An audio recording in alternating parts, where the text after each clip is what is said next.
Chapter 61. Mister, can you tie me a bow? Daisy started crying again as teardrops began to roll down her cheeks. Stop crying, the man roared so loudly that his voice became hoarse.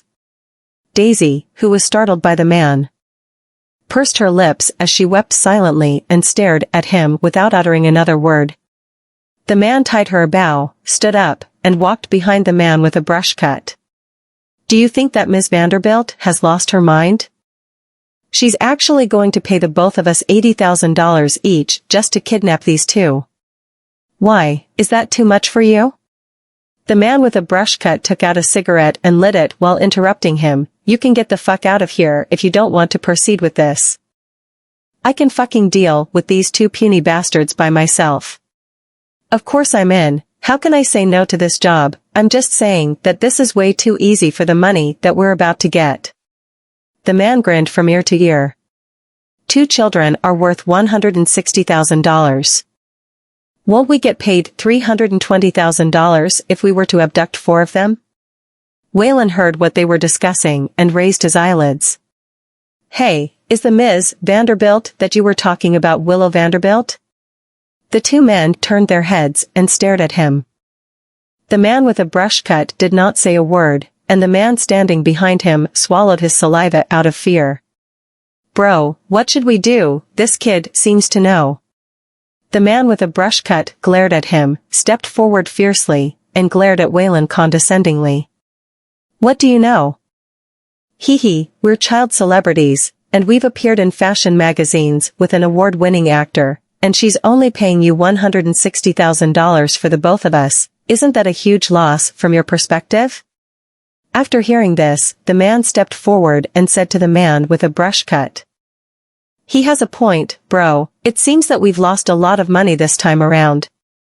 The face muscles on the man with a brush cut twitched as he smacked the man's forehead.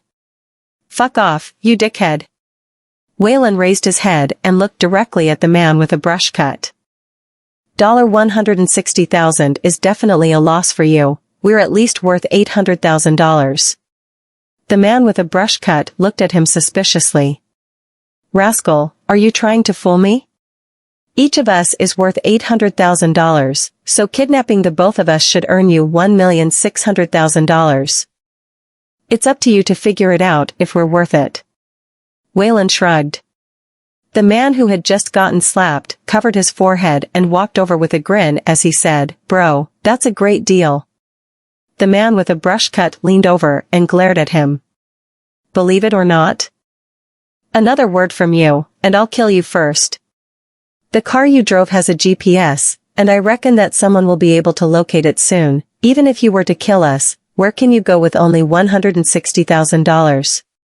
The expression of the man with a brush cut changed slightly. They did not know if there was a GPS on the car, but it was always wise to play it on the safer side. The man panicked and said hurriedly, Bro, if that's the case, then we're truly at a loss. We have to ask for more compensation. The man with a brush cut straightened his posture, bit the bullet, and gave the order, call her and ask for a raise. The man walked to the side and made a call. He then turned around after a short conversation that no one could hear the content and exclaimed, That bitch is rejecting our demand, She's Mr. Goldman's girlfriend. Asking her to pay us $1,600,000 is a waste of time. It's better for you to ask Mr. Goldman for the money directly. The rope that was tying Waylon's hand was already halfway from being cut. He had grabbed a sharp object from his pocket earlier when they were still in the car and held it in his hand. Bula. The man with a brush cut took a glance at the man. The man responded helplessly, I don't have Mr. Goldman's phone number. I know his number, I'll give it to you. It's +1650265. The man pressed the number and dialed out. The call actually went through after a while. Daisy burst into tears all of a sudden. Boo-hoo-hoo, I want to go home. I want mommy. The man was affected by her crying and yelled at her after forgetting that the call had been connected, Shut up, you crybaby. Nolan's face turned gloomy in an instant when he heard the commotion on the phone call, so he got up and asked, "What do you want?" Chapter 62. You're Mr. Nolan Goldman, aren't you? If you want to save these kids, pay us $1,600,000, otherwise, we'll kill them. Nolan's cold eyes became extremely sulky and stern as he glanced at Quincy, who was standing next to him. Quincy seemed to have understood something, grabbed his coat, and left the office with Nolan. "I'll pay you the ransom that you asked for. However, if the kids were to get even a tiny scratch on them, brace yourself to die in pieces." Nolan left a threat behind and then hung up. He handed the phone to Quincy. "Trace the call back to its origin." The man who had gotten hung up walked to the man with a brush cut. "Bro, Mr. Goldman is actually going to pay us the money." The man with a brush cut did not utter a single word, even though the response did catch him off guard. "Mr. Goldman is willing to pay $1,600,000 in exchange for the children." While the man with a brush cut was pondering about something, Waylon had already managed to cut the rope. Both of the men did not even notice that Waylon had walked up to their backs, because they had their backs to him. He snatched the knife from the man's hand. And when the man turned around, he was stabbed abruptly in the stomach by the knife. "Scoundrel! How dare you!" The man with a brush cut was about to grasp Waylon, but Waylon flexibly grabbed his hand and slit his arm. At a young age, Waylon's ferocity gave the man with a brush cut a shock that was enough to send a sheer coldness down his spine. Perhaps because he had just gotten slashed and was feeling the excruciating pain, the man did not dare to move hastily but approached him carefully. "Scoundrel, if you don't want to die, put the knife down. If you think you're good enough to one-up me, come at me and get it yourself." Waylon imitated the appearance of the man while he was playing with the knife in the car. Cold sweat started perspiring on the forehead of the man with a brush cut. This kid can play with the knife so flexibly, and that loser has been stabbed. This little scoundrel is not someone to be trifled with. If he dies, you'll have to dash. I'm young, the police wouldn't believe that I'd kill, would they? Even if they were to believe in that theory, you're the ones who kidnapped us at first. We killed you because we were threatened. That's categorized as legitimate self-defense. Waylon looked calm. Bro. I'm bleeding a lot, and I feel like I'm dying. The man sat on the ground, clutching his wound. His hands were covered with blood. The man with a brush cut gulped a mouthful of saliva and could not decide what to do for a moment. If I were to rush straight up to him, I'd probably have to take another hit. Waylon knew that the man would not dare to come over. The knife in his hand was a perfect weapon for self-defense. At that moment, police sirens could be heard coming from outside the door. Hence, Waylon quickly shoved the knife into the hands of the man with a brush cut, placed the edge of the knife on his neck, and acted as if he had been captured. Police, don't move. The policeman had already broken in before the man with a brush cut could respond. Waylon. Daisy. Angela ran in and hugged the two kids who had just gotten rescued from the criminals by the police. You guys really scared me to death. Sir, I really didn't stab him, it was the kid, the man with a brush cut, who was being taken away. Desperately explained that he had not injured his partner due to an infight or held the child captive, but the police did not believe him.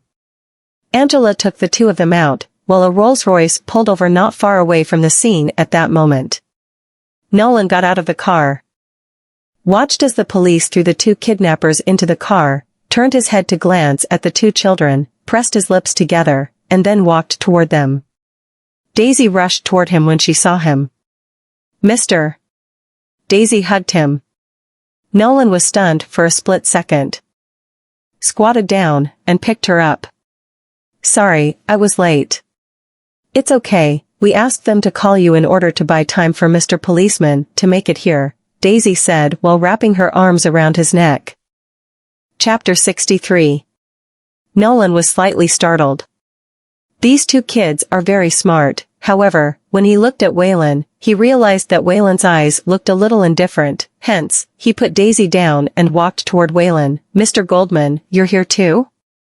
Angela was taken aback. Is it because of these two kids too? Nolan nodded at her, but when he lifted his hand to rub Waylon's head, Waylon avoided it. Don't touch me. If it weren't for you, we wouldn't have been kidnapped. Nolan frowned as he stared at Waylon without saying a word. They were kidnapped because of me? Daisy ran over and grabbed Waylon's hand. Waylon, don't say so. Why shouldn't I say so? I overheard the two kidnappers when they made the call. Everything happened only because of his woman. Looking at the tears that were welling up and the hostility that was flashing across Waylon's eyes, Nolan was slightly startled. Quincy's expression looked a little complicated. Mr. Goldman's woman, is it? Ms. Vanderbilt. Nolan squatted down slowly so that his eyes were level with Waylon's and looked at him. Even though the eyes of the tiny boy in front of him were bloodshot, they were still filled with a tad of stubbornness and ferocity. Those emotions should not appear in the eyes of a child of this age. He caressed Waylon's cheek and gently wiped the droplets from the corners of his eyes with his fingertips. I'm sorry. Quincy and Angela were dumbfounded. Mr. Goldman has never apologized to anyone so subserviently. Waylon did not utter a thing. Nolan hugged him in his arms and stroked the back of his head. Nothing like this will ever happen again in the future, you have my words. Waylon looked bewildered. The man's broad shoulders gave him a warm sensation. So this is what a father's embrace feels like? Mister. I want a hug too. Daisy also wanted a hug. Nolan steadily picked up the two kids with both arms. Let's go back. At Black Gold Group. Maisie was still busy with the jewelry studio project, but the cell phone that she placed aside rang abruptly.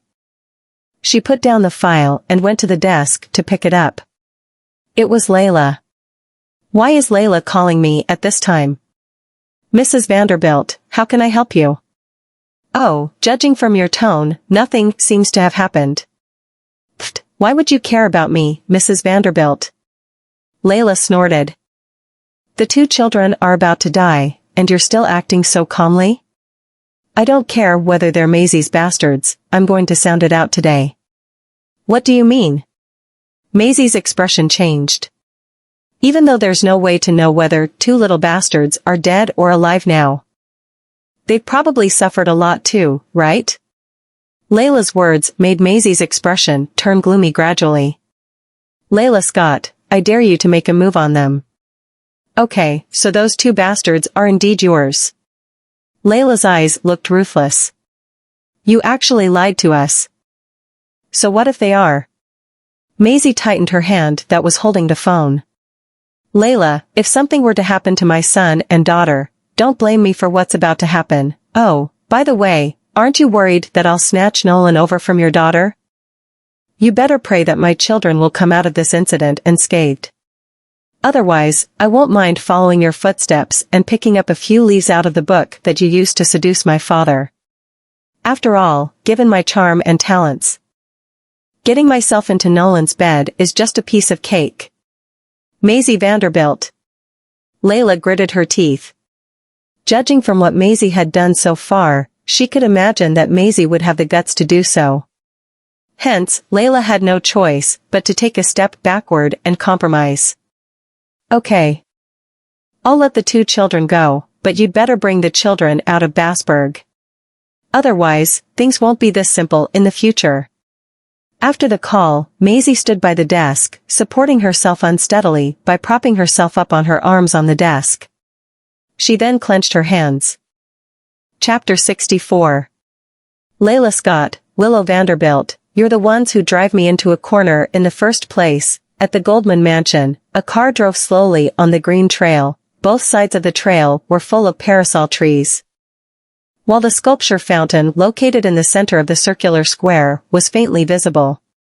And behind the sculpture fountain, a European-style mansion that looked like an ancient castle stood in the middle of the courtyard, giving off an outstanding grandeur. Mister, you live in such a big house by yourself?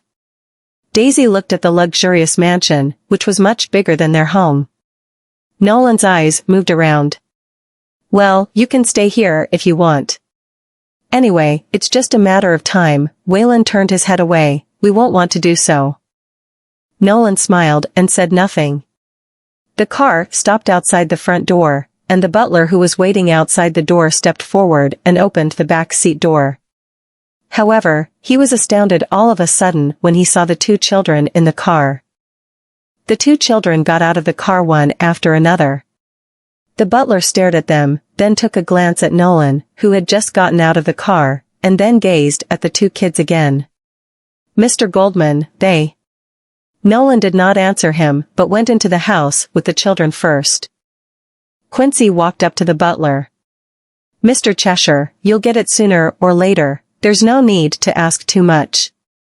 The butler, Mr. Cheshire, seemed to have only a hazy notion. In the mansion, the huge white lobby adopted a duplex layout. There was also a luxurious and retro crystal chandelier hanging in the center of the hall. The maids standing in a row were shocked when they saw the two children beside Nolan. Mr. Goldman has children. Daisy leaped onto the couch and sat on it with her little feet dangling off the side. Nolan turned around and said to Mr. Cheshire, "Get the kitchen crew to make some food." Mr. Cheshire nodded. "Yes, sir." Waylon looked around, saw that the cabinets and shelves were full of expensive antiques, and gave them the cold shoulder.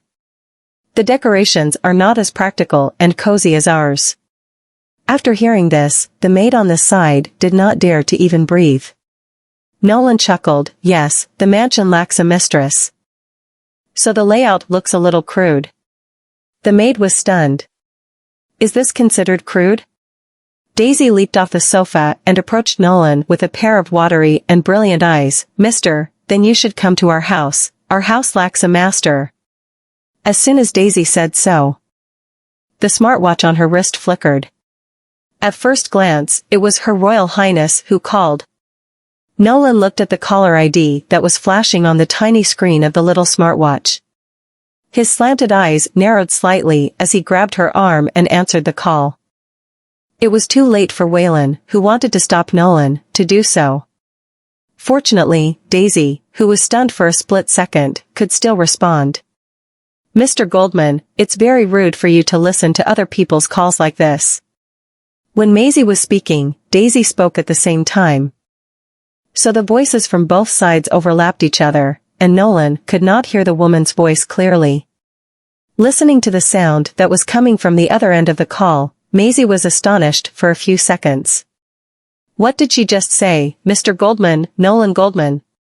"Mommy. We're all right. Mr. Goldman has rescued us." "Hello.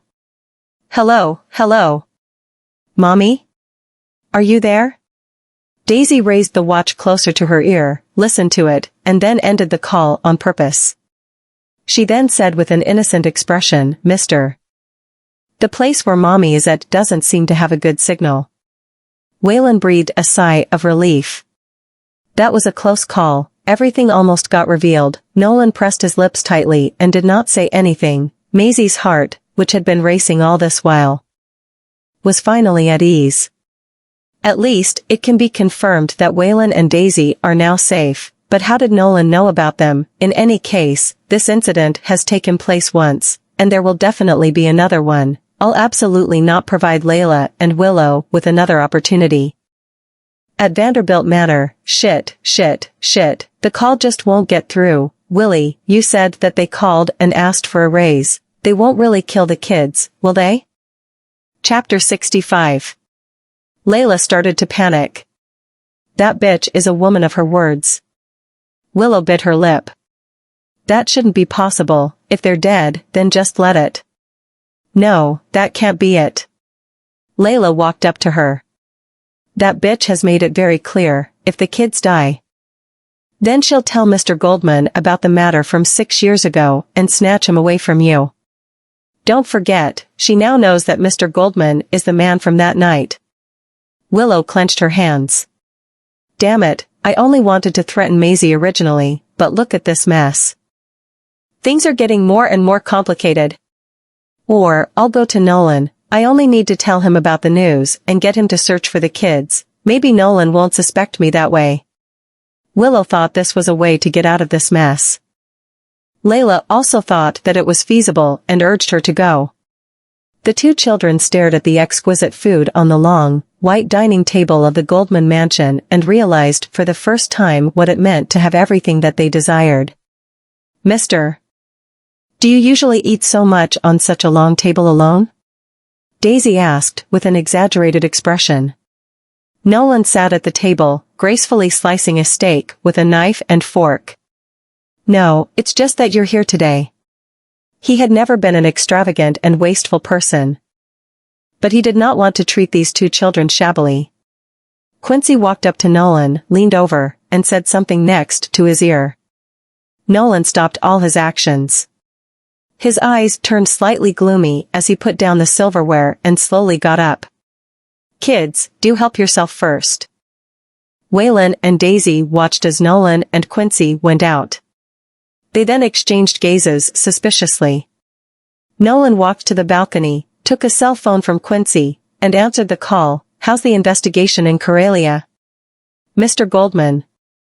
We caught a person who was lurking around outside the Bureau of Justice. We then interrogated him, and he gave up everything.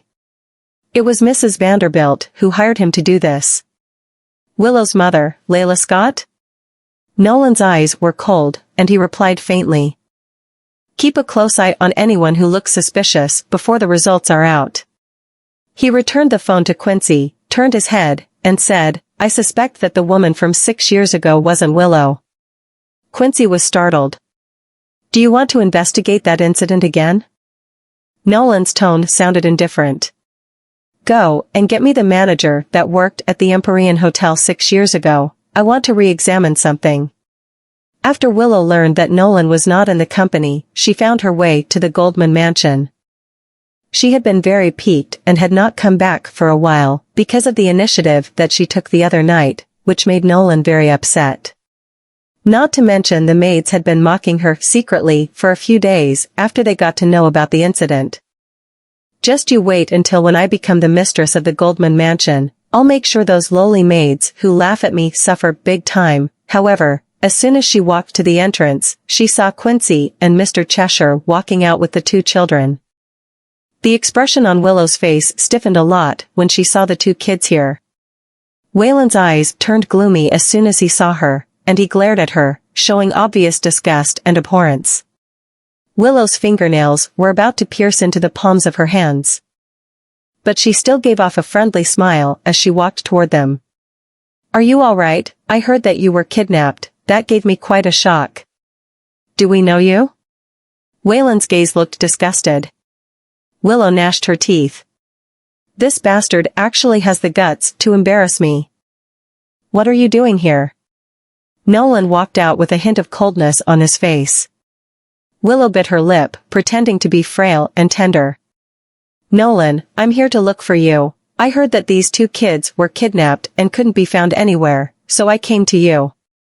Chapter 66. Quincy felt sorry for Willow's low IQ. She had come over, volunteered her help, and revealed that she knew that the children were kidnapped. Wouldn't that show that she was admitting that she was linked to this case? Nolan's gaze turned cold. "Who are they to you? Do you know their mother?" Willow's expression changed. No, how could she forget that Nolan hadn't found out about this? "Nolan, I heard people talking about it." "Who was talking about it?" Nolan didn't hide his impatience. Willow shivered, her face slowly turned pale. "Nolan, do you think I did this? You know me pretty well. I wouldn't do this." Yes, he used to think that she was demure and soft, that she wouldn't do anything that was out of line. However, he still didn't know the true nature this woman hid behind her mask after 6 years by his side. How cruel did one have to be to hurt children? "You shouldn't come here anymore." Willow froze, unable to believe it. "Nolan, you're throwing me out?" "Throwing you out?" Nolan's eyes looked dead. "Do you think that our household is your home? You're just a guest here." She was just a guest. Willow couldn't believe that. "Nolan, Quincy, escort her out. Quincy nodded, walked to her, and blocked her. Ms. Vanderbilt, I need to ask you to leave, the security wouldn't be as nice. Willow held her fist tight, straightened her back, and walked out. Her expression turned evil. She had to find a way to get Nolan. At Beach Villa, after Daisy got home, she told Colton all about what had happened, and happily Colton's lips twitched. She would always focus on food. Waylon put his hands on his waist. So what if his home is big, it was cold, there was no warmth, unlike our home. That's true. Daisy held her chin and said, why don't we kidnap Daddy? Kidnap? Colton looked at her, shocked. How are we going to do that? Colton. Haven't you always called yourself the smartest in the universe? Can't you figure out something as simple as this? Not happy that Daisy was questioning his intelligence, Colton stood on the couch and said, a brilliant brain isn't used for this. Moreover, what happens to Mommy if we kidnap him home? Their mother still hadn't accepted their father. Daisy had almost forgotten that. The three of them sat quietly for a long while. Waylon spoke. In TV, when a man and a woman are locked in a room, things happen, we could try that. Lock them up in a room. Colton and Daisy both looked at him. Waylon, who didn't usually join them in planning, had finally contributed. All right, let's do that. At nighttime, the first floor of a pub that was booked was cleared quickly. And a dozen of bodyguards in black suits stood along the corridor. No one could get near that place. A middle-aged man was brought to the room by a bodyguard. When he saw the man sitting inside like a king, his face dropped. Mr. Goldman. Nolan sat with his legs crossed.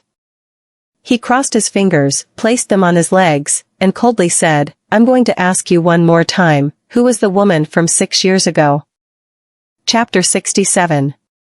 The middle-aged man looked horrified, but he had already received $160,000 from Layla.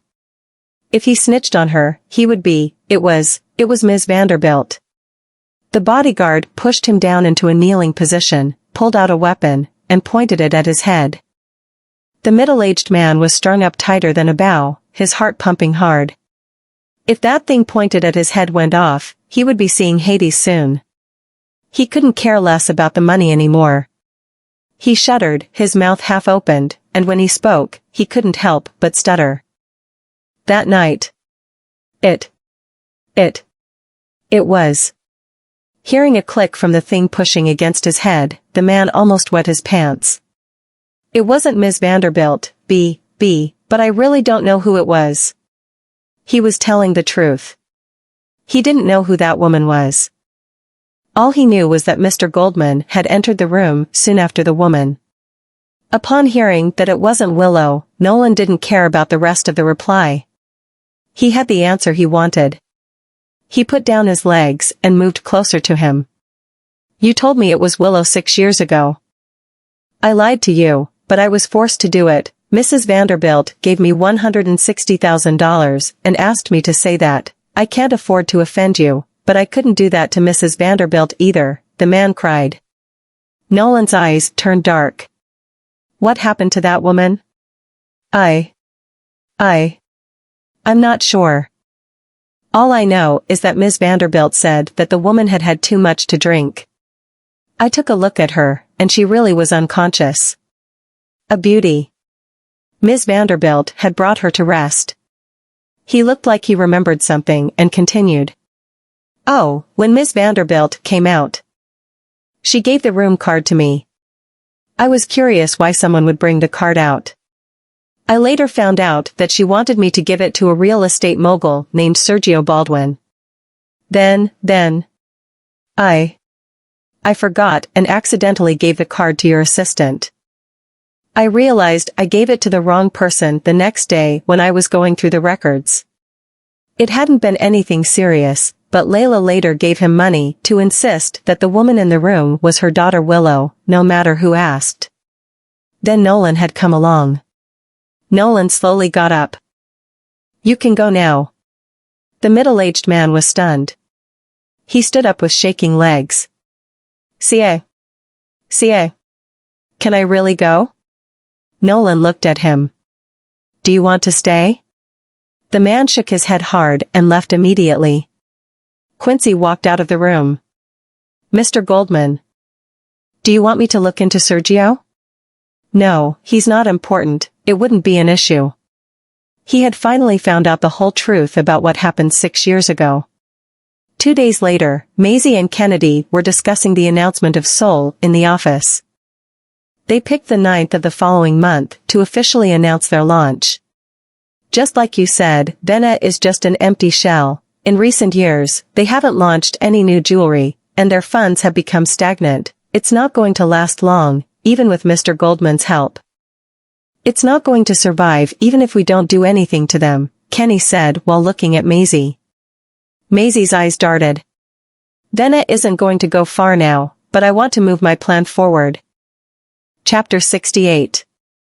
What is happening at Vena? I let you take over so that you can learn to manage a company. Where did all the resources I gave you go?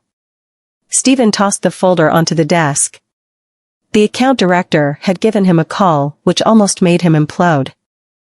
They had lost $900,000. Mr. Goldman had put in $1,600,000, but they had already lost $900,000 of it. Layla walked to Willow and looked at Stephen. "Dear, how could you blame Willie for that? You know that she doesn't know anything about the jewelry business. She can't be held accountable if she's conned. I wanted her to learn. What have you learned all these years?" Stephen yelled. Willow held her fists.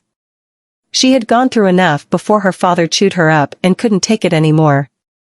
Seeing how bad her daughter was looking, Layla immediately said, "If you think that Willie didn't do a good job, why not get Z back to Vena? She's the top jewelry designer. Vena would make a fortune with her around." "Isn't she in Vena?" "Dear, Z left Vena the day she argued with you," Layla replied. Stephen was surprised, but he could guess why she had left. It was definitely because of the shares. Z went to work with Mr. Goldman, who started a new jewelry company for her. Even Willie didn't get treatment like that. Why would the future brother-in-law treat his sister-in-law so nicely? Layla wasn't going to miss the chance to bring Maisie back to Vena. There was no way she was going to let her stay close to Nolan. Stephen's face slightly dropped. "I'll talk to Z." Layla was pleased with the reply. She was going to throw her and her bastards out when she returned. Kennedy entered after taking a call outside. "I've gotten in touch, he'll help us, don't worry, we're all friends, you can trust them." Maisie nodded. "Please send my drafts to him." Kennedy was surprised. "Weren't these designs made for Soul's brand launch? Why are you giving them to Vena?" She smiled. "Don't worry, I have a plan." Kennedy seemed to have guessed her next move. That was a smart move. She was going to put Vena in a plagiarism issue. When Willow messed up Vena's reputation, Stephen and the rest of the board of directors would show her their fury. After Kennedy left the office, Maisie got some documents ready when she suddenly remembered something. It had been 2 days, so Nolan should probably have gotten back the results for the DNA test. She went to the floor where the administration department was located and looked at her watch. She asked about Nolan's schedule for the day. He wasn't going to be there at that hour. She walked toward the office, knocked on the door, and went in when there was no answer. He was nowhere to be seen in the huge office.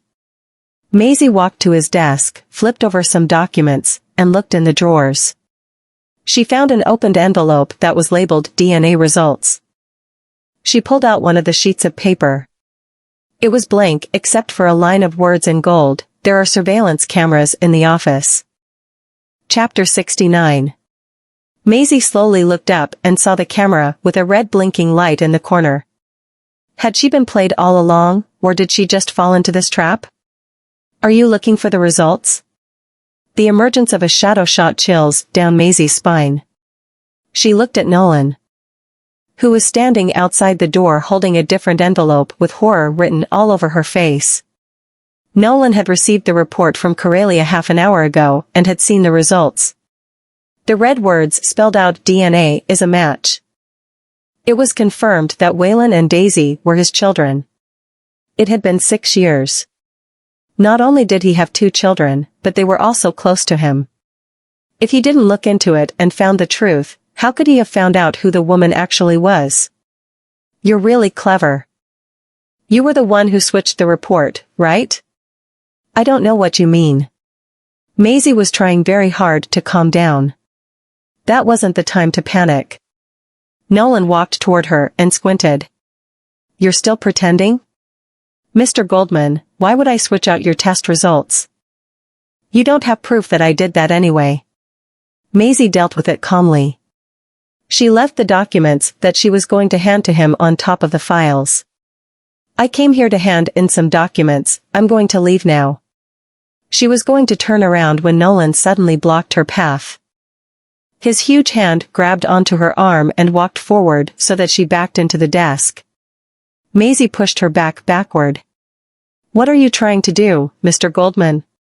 Nolan got even closer to her. What do you think I'm doing? Have you fallen for me? Maisie looked straight at him. Her red lips curling.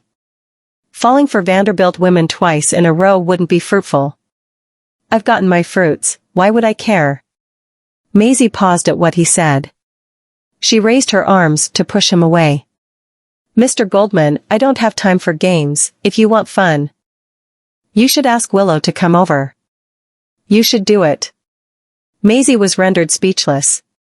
He was always concerned whenever Willow was mentioned, so she found it funny. All right, I'll call her then. Did he think she wouldn't? She took out her phone to make a call. But Nolan took the phone out of her hands and tossed it onto the couch. Nolan Goldman, you, Maisie pulled at his collar angrily, but the man looked down, staring at her lips. His eyes were filled with desire as he put a hand behind her neck and pulled her forward. He did not hesitate in planting his lips on hers. Maisie's pupils shrank and pushed him away with all her might. Nolan Goldman, are you crazy? How could you Her lips were once again sealed by his before she could finish yelling at him. He took the chance when she was struggling and pushed his cold lips against hers. Maisie tried to avoid it, to break free, but the more she struggled, the harder he kissed her. The woman from that night had tried to struggle and push him away at first, even when she was unconscious. Suddenly, they could smell blood. Nolan furrowed his brows due to the pain from his lips, but he didn't let go. Struggling and resisting was pointless. Maisie gave up. Her eyes fell on the silhouette outside. She put her arms around Nolan's neck and kissed him back while eyeing the woman outside coldly. Chapter 70. Willow was mad with jealousy. Nolan. Nolan slowly let go of Maisie, and his expression turned dark. That was why this woman kissed him back. He turned and looked at Willow. Why are you here? Maisie rubbed her lips, wiping off her lipstick which smudged on her face, making her look provocative. She held onto Nolan's collar, raised her brows, and smiled. You need more practice on kissing. Nolan's face turned dark. Was that a complaint? Maisie was getting ready to leave but froze when Steven suddenly showed up behind Willow. Steven's face went pale upon seeing her looking messy while being in the same room as Nolan and his bleeding lip. Maisie, how could you Steven's rage got to his head. And he fainted and collapsed on the floor. Dad. Upon seeing Willow run to her father's side, Maisie's feet felt as though they had been glued to the spot where she was standing. Maisie leaned against the wall of the hospital corridor, looking lost. She would admit that she lost her mind because of Nolan's actions, and she did want to make Willow angry on purpose, but she didn't expect her father to show up. Maisie, your dad is asking for you. Layla came out to get her. Maisie looked up and walked into the room. Willow was sitting by the bed, pretending to be a good daughter taking care of her father. Steven's face immediately changed when he saw her. You horrible girl, kneel. Are you sure you want me to kneel? Maisie didn't move. Stephen picked up the cup on the table and threw it at her. And it hit her square on the forehead. Maisie was stunned for a second but recovered quickly. Stephen turned his head away. You know what you did, you knew that Willie is with Nolan, but you. I'm so disappointed. When have you not been disappointed in me? Maisie couldn't feel the pain on her forehead, she was numb. I'm used to you being disappointed in me, I don't mind if it happened one more time. Maisie, could you show a little remorse? Who's the one who should actually be remorseful? Her words were aimed at Layla. If she was a remorseful person, she wouldn't have gotten involved with a married man. At least, I didn't climb into Nolan's bed. You. Mr. Vanderbilt, I don't know what I did is considered wrong. When someone tries to frame me for something, I just do what they do and pay it back tenfold. What happened today was nothing. Maisie's gaze slowly turned to Willow, her eyes cold. Willow was stunned. She lowered her head and clenched her jaw. No, she wasn't going to give up. Z. Dad just wants you to return to Venna. You don't have the right to speak. Willow's face drained of color upon hearing Maisie's retort. Stephen took a deep breath and said calmly, Z, if you want Venna's shares, I can give them to you, enough with the games. Maisie burst out laughing. You chose a time when Venna is just an empty shell to give it back to me, so that I can clean up after your bastard daughter? Maisie, where have your manners gone? Willie is your sister. My mother only had one daughter. Maisie was leaving. But she paused, turned around, and said, by the way, I meant what I said, I'm no longer part of the Vanderbilt family. If you like this daughter of yours, you should appreciate her.